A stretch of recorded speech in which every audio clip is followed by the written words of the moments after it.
Hello everyone! Welcome to my guys sa channel ko. Hehe.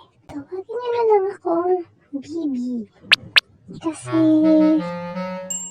Kasi cutie Bibi pangalan ng channel mo? Yes! Bigyan ng jacket yan. Charot. Tama ka dyan.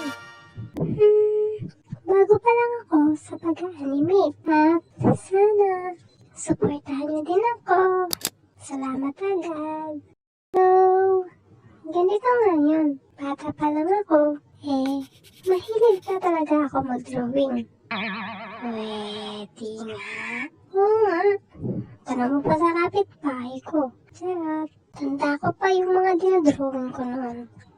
Bahay kubo, na may puno sa gilid, o kaya bundok na may araw sa gitna, tapos may ulap at ibon na letter M. Wow! Tapos, usong-uso noon yung Dragon Ball.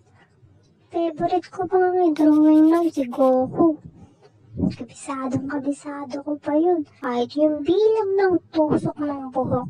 Tapos, si Kirin na may 6 na tuldok sa ulo. Bali, sa pag-animate naman, ganito kasi yun.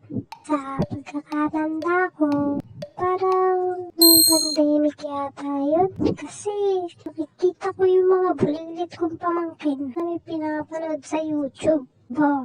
Mga animation. Tapos, hanggang ngayon, nanonood pa din sila nun. Kaya, yun, ito ko sa isang sulok.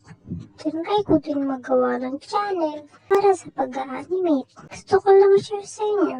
Bakit ba? Ayun na lang muna sa ngayon. Salamat sa panonood. At kung hindi naman kalabisan, pa-subscribe na din. Tapos, papindot ng notification bell para ma-notify kayo sa next uploads ko. Thank you!